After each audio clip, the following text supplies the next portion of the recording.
Hello, everyone. I'm Alex Majorana. And I'm Sydney Lynch. And this is Little Known Tracks. This week we talk to New York-based indie band Gamblers. While their interests differ between winemaking, pro wrestling, and film, the whole band can agree Jimmy has cool shirts. The band pulls inspiration from 80s commercial vibes, the indie rock zeitgeist, and the full encapsulation of Phil Collins. Their new record, Pulverizer, was developed with a new writing process by showing up and waiting for the universe to provide. After a successful release show, they're hoping to get some more shows booked this summer. Without further ado, Pulverizer by Gamblers.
Gamblers, we've got the whole band on with us today. Thank you guys so much for joining us tonight.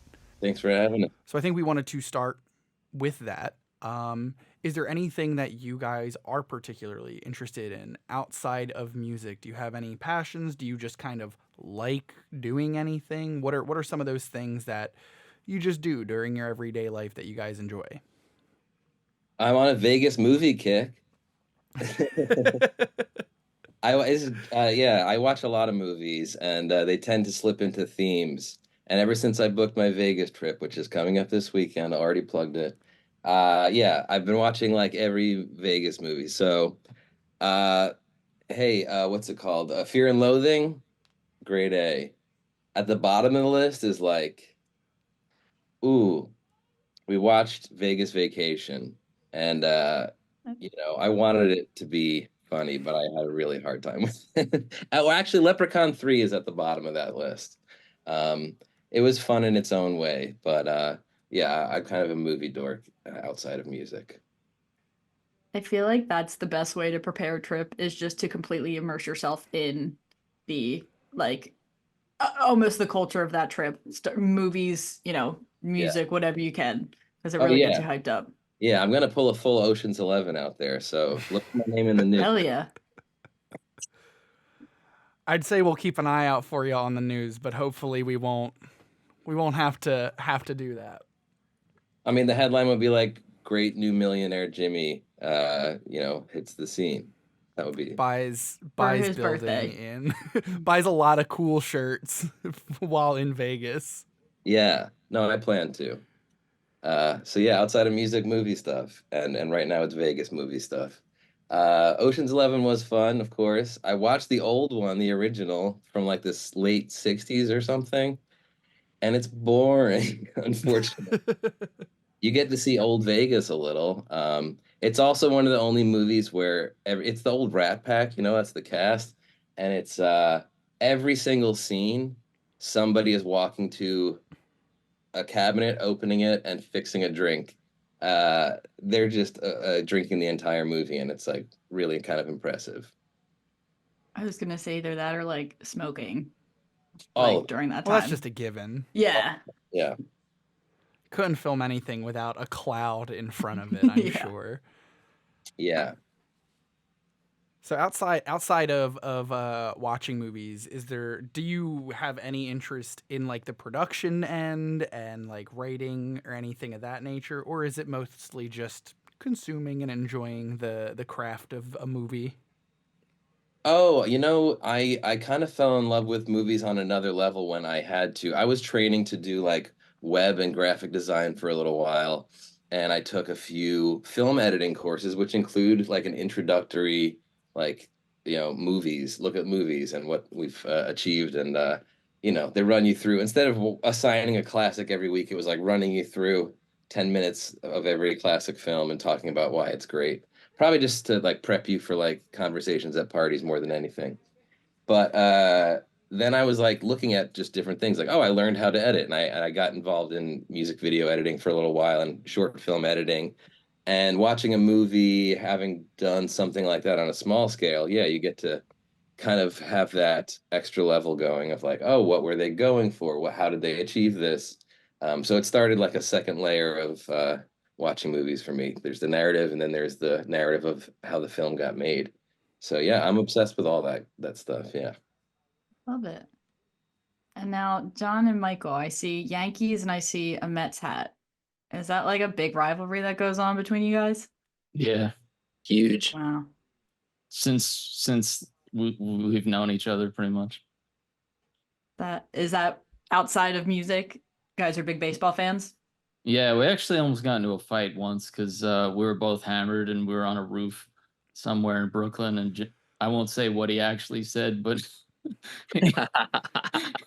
he said something against Derek Jeter, and I think we kind of almost swung at each other or something. Um, as young men tend to do from time to time.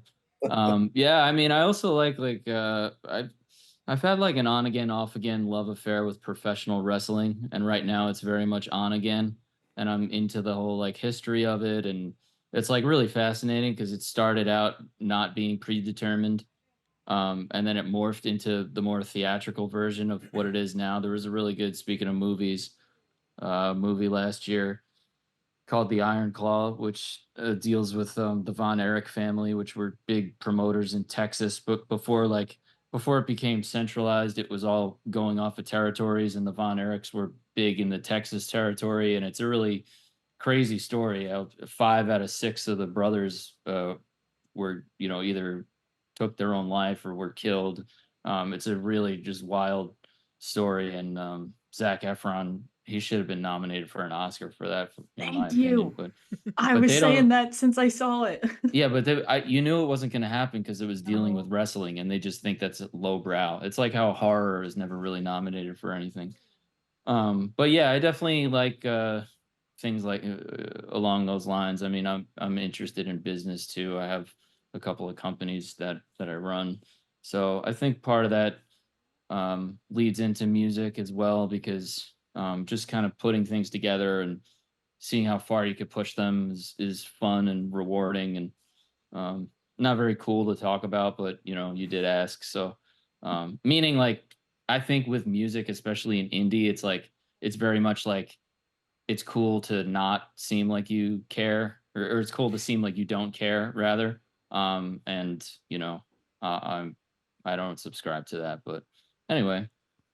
It's cool to care. Hey, Yeah, it's cool to anyone who care. says otherwise is wrong. Well, thank you. That's I why we're appreciate here, because we care and we think it's cool. Right. There you go. Okay. I make wine.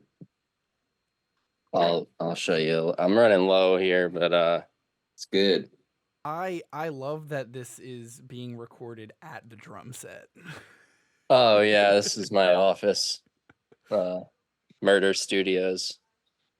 So yeah, I make wine. I like reading whaling books, autobiographies, Stephen King. I would like to jump into the wine just for a second, because me and Alex are moving in a few months. And we were like, man, what are we going to do with this basement in the house that we're moving into? And our friend who we're moving in with was like, let's make wine. So the fact that you are currently doing that makes me feel a lot better that it is actually possible. So tell us how you got into that a little bit, and then we will definitely move into more of the music space, but I'm super interested. Yeah, sure. I started it probably 5 or 6 years ago. My neighbor, who's also my landlord, got me into it. He was doing it out back, and I loved how it tasted. Not like bottled wine with a bunch of chemicals and sulfites and all that. I thought it was delicious, and I'm into booze, so I was like, "Can you show me how to do it?" And he's like, "Totally, yeah, I could use the help." He's like kind of older, so I do a lot of the legwork, and yeah, that's how I got into it. It's mostly red. If you're getting into it, I would say start with like juice pails. Because if you try to like jump into fresh grapes, it's a lot of equipment, a lot of time, and you got to be really sterile. That's like the name of the game. Totally. Yeah, it looks sterile down there. Yeah, it's super sterile. No, that's Next to all my woodworking bullshit. that's good advice for some beginners who have been thrown around the idea. So Yeah, just go definitely. into like, if I don't know if there's, where are you guys located? We're in Philly. All right.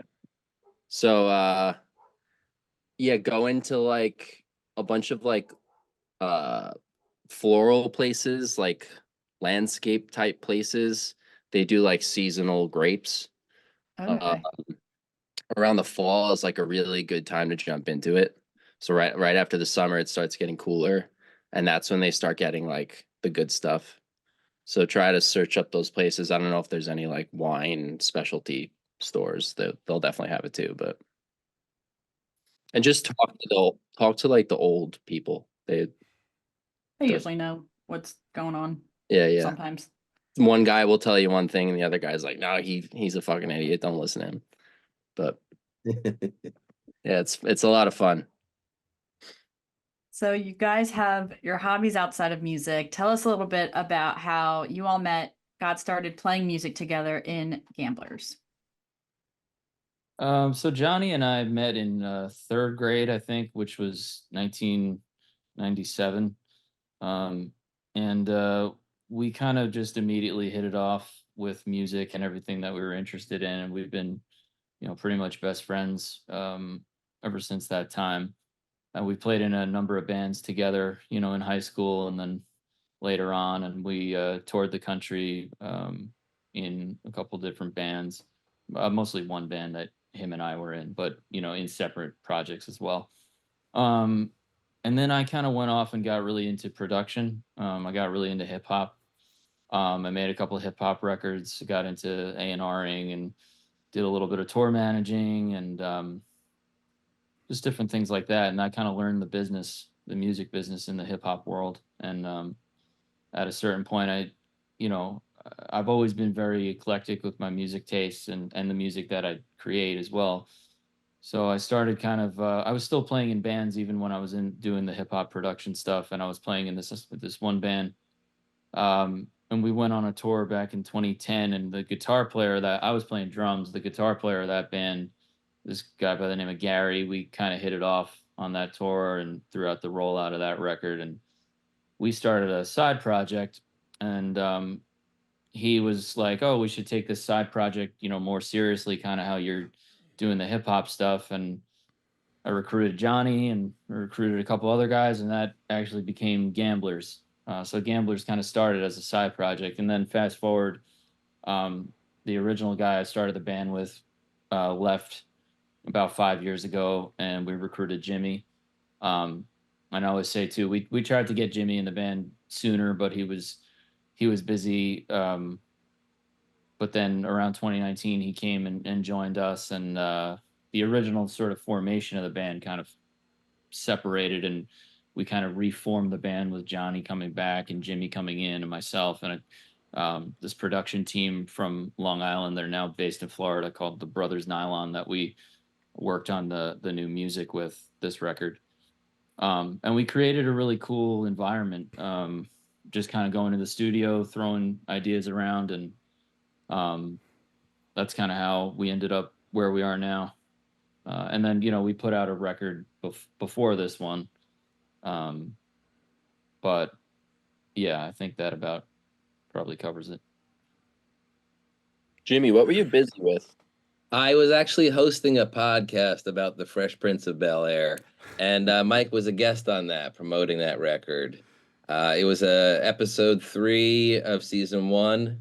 It's the one where Will creates an alter ego character. What's his name? Kip Smithers, who's like kind of Carlton vibes. And so Mike came to my house and we watched that, and I made him French fries. I don't remember that. Did you make the question? Yeah, well, because I usually made wings, but I heard that you were vegan, so I used my deep fryer and made you some fries. That was very thoughtful, even though I don't remember it. Thank you. Well, I'm glad I got to remind you. That is so funny. I'm caught up on what was the podcast? I assume you're not still doing it, but like, are you? No, no, I'm not anymore. He's not kidding though. You really did have a Fresh Prince podcast. It lasted That's a true story. It was about 10 episodes, I think, stretched out probably over a year.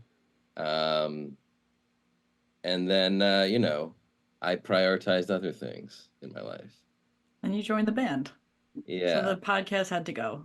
Yeah, unfortunately. Only one audio medium at a time. Yeah. Also, a fact of trivia fact about Mike's episode, I had a lot of the mics turned off for about half of it when we recorded it. And then I recreated some of the conversation, and I blamed it on our sound technician, but we didn't have one. It was just... You did this. Yeah, but I made up a guy named Kevin, said Kevin screwed it up. Kevin fucked That up. was your alter ego. Rip Kevin. Yeah. Rip Kevin. Thematic. So I think one thing that is interesting about the new music and some of the new stuff that you've gotten out is you have a couple music videos, and the one for Pulverizer is in a wrestling ring, and there's a lot going on there. So I think the interest in wrestling has shown through a little bit. And then was there a process making that? Because I think like making music videos is always an interesting process. Like, where were your hands in the making of that music video, and kind of like what was the process of just making them? Well, we love working with our close friend of ours, James Morano. He's involved in a lot of our video productions. And I guess Pulverizer in general was an idea that really Johnny was kicking around and kept bringing up to us, saying, I have this idea about sort of like a wrestler, like Pulverizer. Like, get it? I was like, for some reason, it didn't click until he brought it up several times. And then we were like, oh, yeah, we should definitely do that. But even then, there was a lot of puzzle pieces to figure out, and that's the work of our good bud James Morano, and Mike's always reaching out to places, so we have to find wrestlers and a wrestling ring and all of this. So there's a process to that. And you mentioned we did a few videos recently. We have another coming up, tease, but we did shoot those two recent music videos back to back. Um, like Friday night was like wrestling ring, like shoot all day and night. And then the next day was our second video shoot for Running from My Grave. And that's just the nature of like scheduling a bunch of folks to be in the same place at the same time and like you know, getting cool, high, quality stuff done with like low budget. It's like sometimes that means like figuring out the places and working around that. But yeah, he's a real collaborative, member of our video team. And yeah, shouts out to James Morano. So let's dive a little deeper into the album. So Pulverizer came out March 29th of this year. Tell us a little bit about the writing, recording process, and how the album came to be. So yeah, kind of like the period of time I was describing when like the original lineup folded and then we started I basically decided I was going to keep the band going in name and put out our first record and continue on making new music. So um I ended up uh putting out the album during COVID in September of 2020 and I had basically this maniac driven focus of like I'm not gonna stop until this happens and we get a deal and everything like that. And that kind of took me like 5-6 years to come to fruition, but it ultimately did pan out and we got a physical distribution deal for our first record, Small World, through this company called Amped, who they put out about 50% of all physical media. And we did a deal with Record Store Day. And so the record was in a bunch of shops and like 50 stores or something like that. And then we just went right back into the studio. And that's really what kicked off like Jimmy and I's creative relationship and working with the Brothers Nylon, the production team on Long Island. And we would kind of just show up at 10, 11 in the morning and work until 6, 7, 8 at night, just kind of treated it like a regular job, a couple days a week type of thing, sometimes more, sometimes less frequent. And we wrote, in the studio like that. There are only two songs on the record that predate that period. The first song on the album called Sleep In, and another song called Too Proud to Be Happy, but everything else was written in the room together, Jimmy, myself, and the Brothers Nylon. And we just wrote and demoed for a good year and a half. And then we started making the final product with our friends Ray Marte, who's in a great band called Moontooth, and Anthony Lepardo, who own and operate a studio on Long Island called Westfall Recordings. And then that was another year and a half of tracking and mixing, and then we finally sent it off to mastering. But yeah, I mean, it was definitely very very creative, but also very focused. And I think when you could kind of combine those two elements, you could really get some magic going. When you kind of treat it like a job or treat it like, hey, show up and go to work. And it's funny how creativity works like that because you might not think that would be conducive to your creativity, but it's kind of like giving into the muse or getting, go stand in front of the universe and see what happens. And well, I showed up, universe. What do you have for me today? Oh, nothing. Oh, the most brilliant thing I've ever heard. Oh, somewhere in between. Like that's just how it goes. So you just got to show up. And that's what we did. David Lynch talks about it like fishing for a big Mhm. idea or a good idea. And you show up, and sometimes you catch nothing, and sometimes you catch a big one.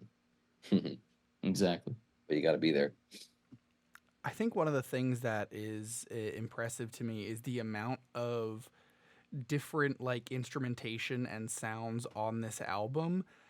And there are three of you in this band, and obviously there was some external help, but I think there's a lot to be said about that with all of the different instrumentation that is on this. So how did you kind of come to that decision with like the horns and everything else that is kind of put on this to make it that way, right? Like how did you get to the sounds that you created with Pulverizer? So going back to what I had said earlier, which was like as a music listener, like when I was involved in hip hop, I was still playing in bands. I've always had a very, very wide appetite for all types of music. And one of the frustrations or sort of, things about the first version of this band Gamblers that I was always kind of butting heads up against was kind of, some limitations with the other members of how they kind of saw the music being. So when everything fell apart, and for a time I was really the only member of Gamblers before I put the band back together. As scary as that was, it was also very liberating because now I knew that I could really treat. I always think of Gamblers like the American version of Gorillas, where it's like it could be anything. You know what I mean? It's I don't think of that anymore because now we are truly a band again. But for a time, I was like, oh, okay, well, I could lead this and then I could kind of take it anywhere I want and it could be Gamblers. But then with Jimmy coming in, Jimmy and I are just more aligned musically. Johnny and I are always aligned musically.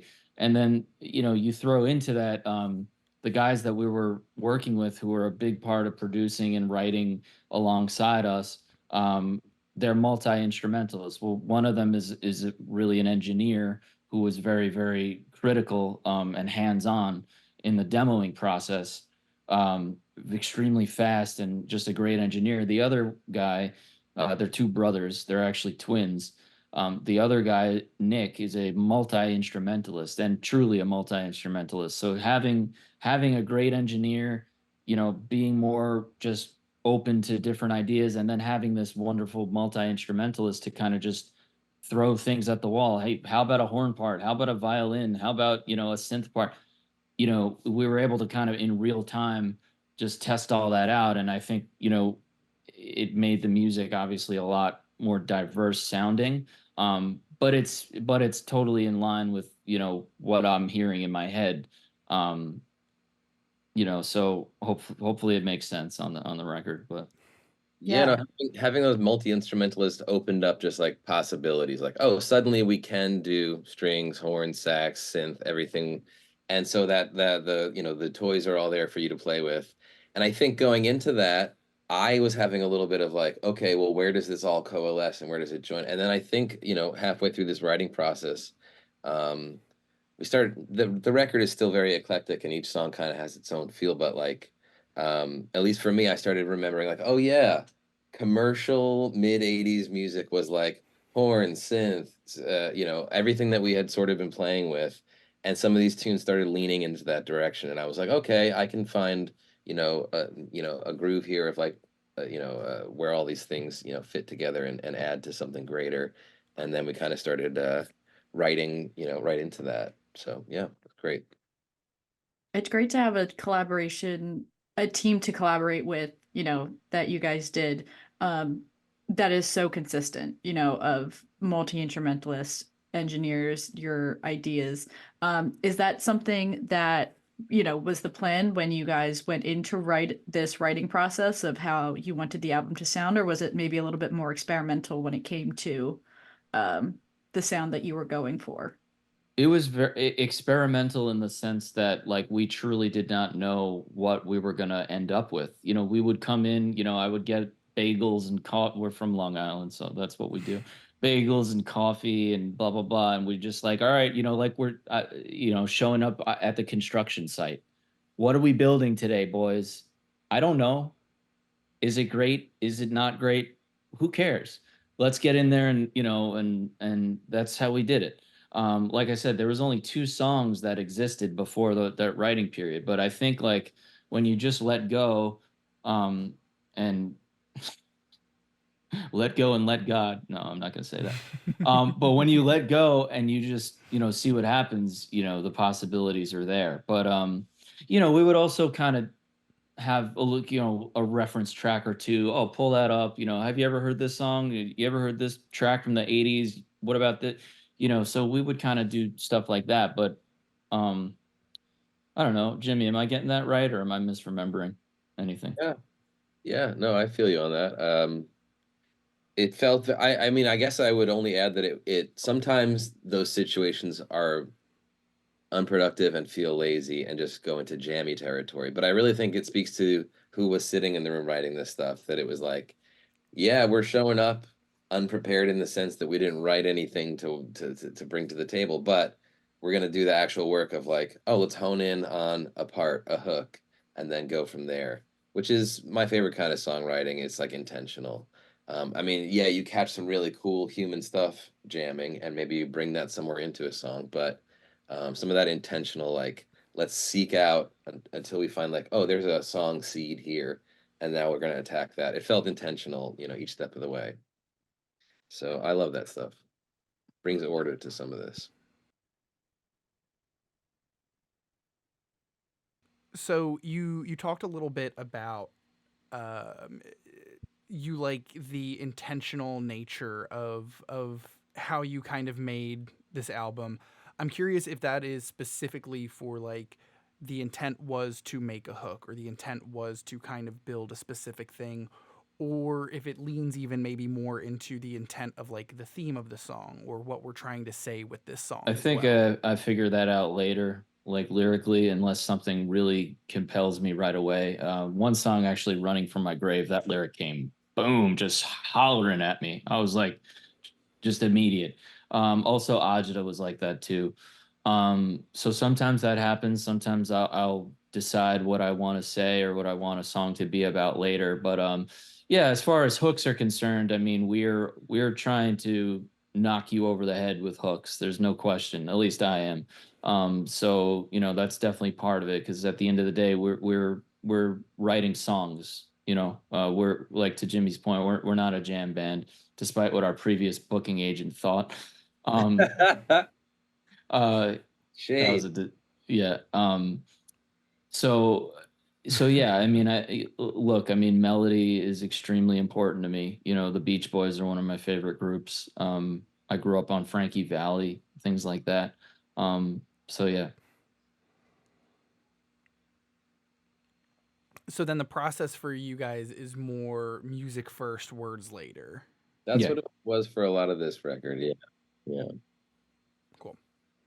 So when it came Gotcha. to writing this album, you talked a little bit about some sonic inspirations of listen to the song, listen to the sound, listen to this hook. What were some of those artists that you were listening to that maybe inspired you a little bit for this album and the music that you were writing?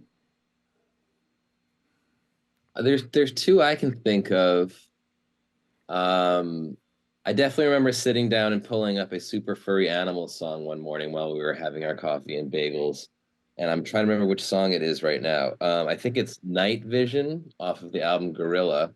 And it has kind of just like a punky beat. We had maybe been, Mike had maybe have said something like, let's find something with a little like up tempo, maybe a little punky. I threw this tune on, and it's kind of during the verses, it's less of a singy melody and more of kind of like talky. I wouldn't put it into rap territory. It's just kind of like barking. And then I would say that day we set up a drum beat that was about that tempo, kind of punky, and we wrote "Straightened Out," which has the song called "Straightened Out," and the verses are like kind of spitting words at you, and then we hit a hook in the chorus. So I remember that song coming up, and I know that it wasn't totally conscious, but I was really jamming on Cyndi Lauper's "She's So Unusual." I mean, that whole record, a lot of the writing sessions, and I think that must have found its way into at least the feel of "Running from My Grave." Yeah, intentional or not, it's all kind of just mixed up in there. You're not going to mention Huey Lewis in the news? I didn't want to. I feel like I've pushed too much. I want to give these guys more of a scoop. I've talked enough about Huey, but you know what? Huey Lewis in the news. Actually, I'll switch it to this. Ready? Billy Joel. We called him out in the court. We needed to come up with a bridge for oh geez, Too Proud to Be Happy.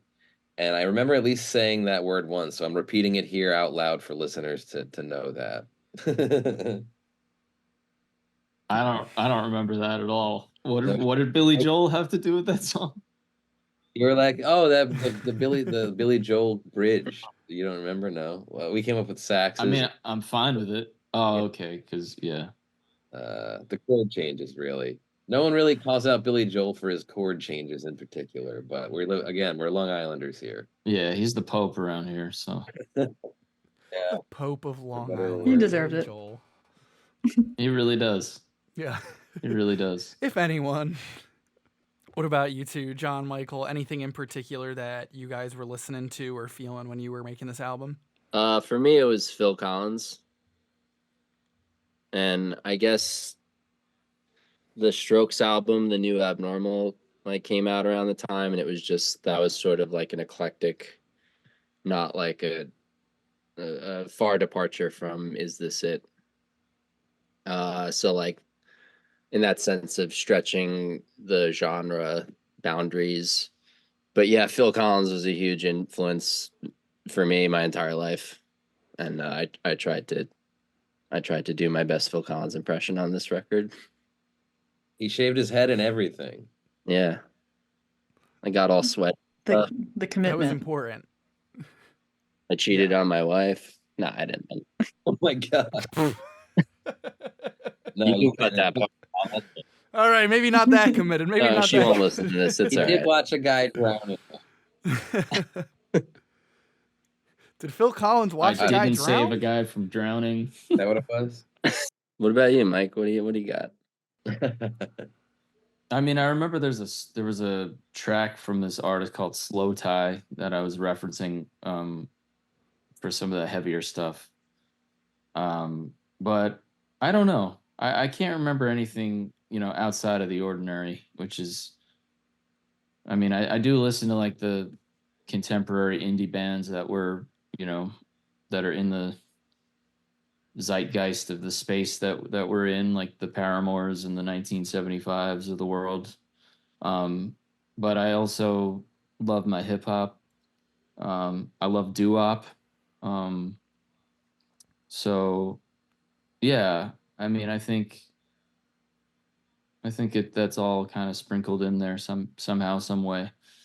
Particularly with the hip hop stuff, like the method. I was making beats for a long time. When we say beats, it's the production of a song that is not the lyrics. So the way that you do that is a lot of layering, and it's a lot of trial and error, and it's a lot of try this bass line, or what about this beat, or what about this, keyboard part. So that's making music in the studio on the fly. So that production style leads itself to, a lot of great creative moments, because you don't have to be bogged down by, I'm one person with a guitar and I have to write an entire song right now. It's no, loop up a part, see if there's a melody, try this, try that. So I think from the production side of it, that's definitely influential in how we were working, and how I think, I'll personally probably continue to work, just because I really like that. I mean, I still will sit with a guitar and try something on my own, but I do love that collaborative nature. Yeah, writing in the studio feels like the new normal for someone that's been songwriting forever and in studios forever. Things have changed and they're not going back. I feel like in certain ways, demoing used to be, like you said, okay, everyone play that again the same way, except let's try this one other thing. And you spend, months in the garage with your boys doing that or whatever.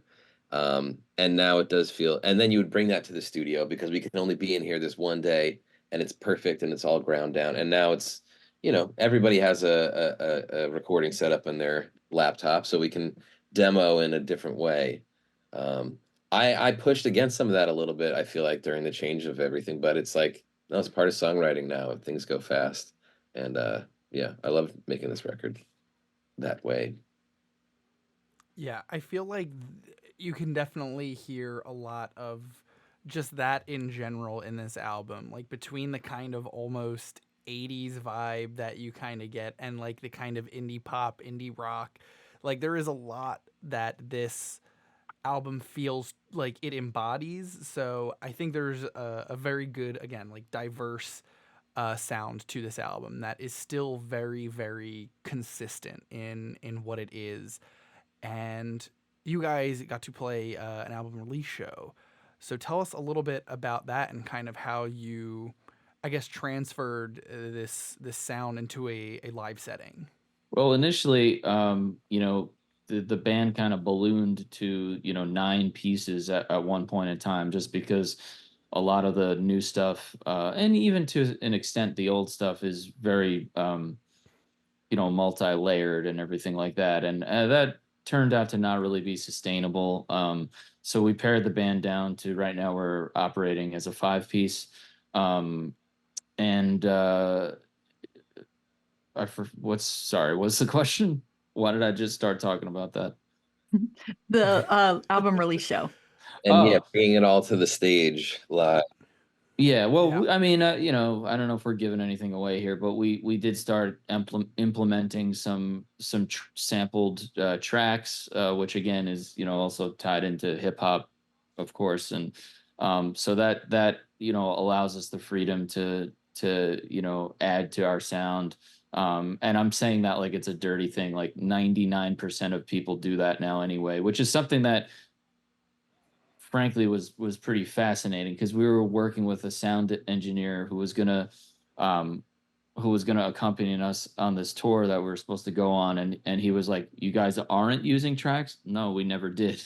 We'd have a sampler that Johnny would trigger and physically hit something and play it, but we never played with tracks. So I hope these guys aren't mad at me that I just said that, but I don't think so. Well, But it was a perfect choice for us to be a live rock band on stage instead of a full like Dave Matthews Band vibe on stage, and still keep all those elements going. Yeah. There's just more room for Jimmy to dance. That's basically why I did it. Yeah, there was a whole horn section in my way before. I'm like, excuse me. This is my stage. Yeah, but the release show was great. Love the release. Actually, the night before the release show, we were in Philly, and we had such a great time. I hadn't played Ortlieb's before. It seems kind of like a back room bar situation. Seemed to be booked like a local scene was really happening there, and people showed up and they knew the record. And we're like, "Hey, this came out today," and they were singing along. So we had such a good time in Philly, and we'll be back for sure. And then we got to do the sort of hometown show in New York the following night. We had to wake up and get home to New York time for the show. But yeah, it ruled. We had such a good time. And I was so surprised by that again. By night 2 of the record being out, people were singing along and saying that they'd already heard it a bunch. And I was like, whoa, you put so much into this, and I've learned to sort of detach from what happens after that. But it's such a nice surprise when suddenly you're like, oh, hell yeah, this is connecting. All right, great. So we had a very warm welcome in Philly and New York for our release shows.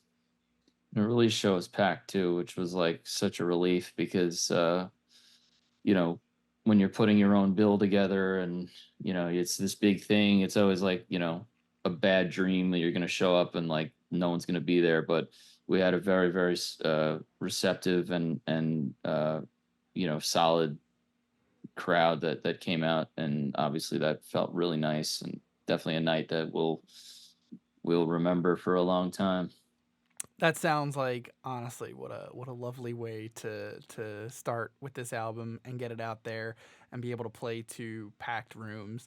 Do you have any plans currently to play any more shows? Like, is there anything in the works that you're looking forward to in regards to that? And obviously, this is a new album, and it's pretty recent, but is there any other music that you're currently working on as well? It's funny because literally today someone emailed us about another Philly show. So that'll be something that we have to discuss. We're in the process of changing booking agencies. We were with an agent a couple agents at this one agency that it didn't work out. We had a tour that ended up getting scrapped. So right now we're kind of dealing with that. But I'm sure at a certain point we will definitely have some more tour dates. As far as like spot dates and things like that, I'm sure those will trickle in as well. And I mean, in terms of new music, what I can say is, we had put out, we put out our first record in 2020. We put out a remix project that ended up going, bananas for us in 2022, and then we just put out a new record. So we've been very active, but that's not going to change anytime soon. As a matter of fact, we're definitely going to keep our foot on the gas pedal in that regard. So it won't be too long before you're hearing from us again, I'm sure.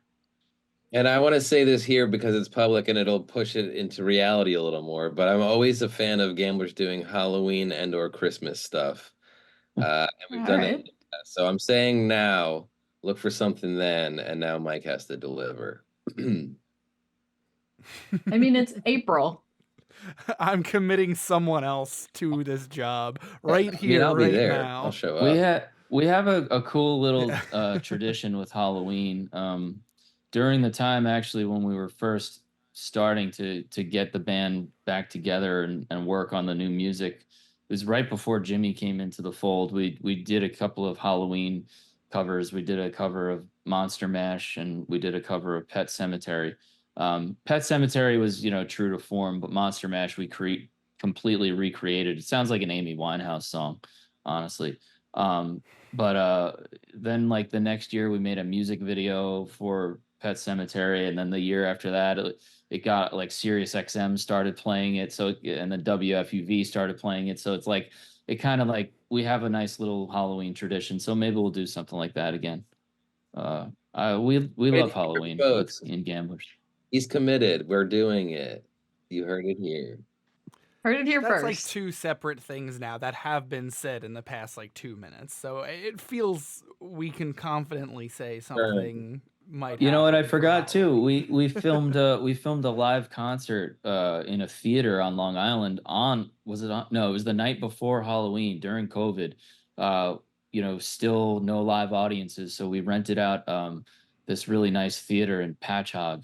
And it's called Play for the Ghostlight, and it's on our YouTube channel, and it's kind of like the first ever live show with the new lineup. The new lineup means that place was haunted, but so we played to an empty house, but all the ghosts booed. All right, it's been nice talking to you guys. I think I lost my signal is.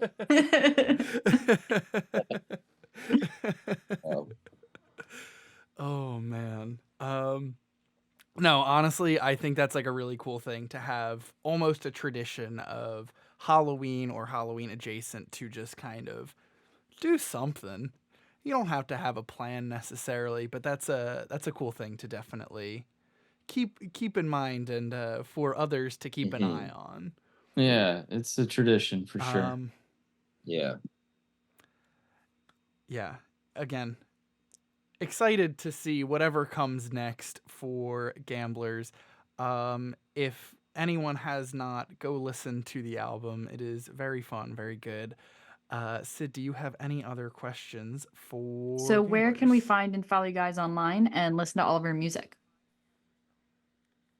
Well, I mean, Spotify is probably our biggest audience. Our YouTube channel is, I think, Gamblers Music.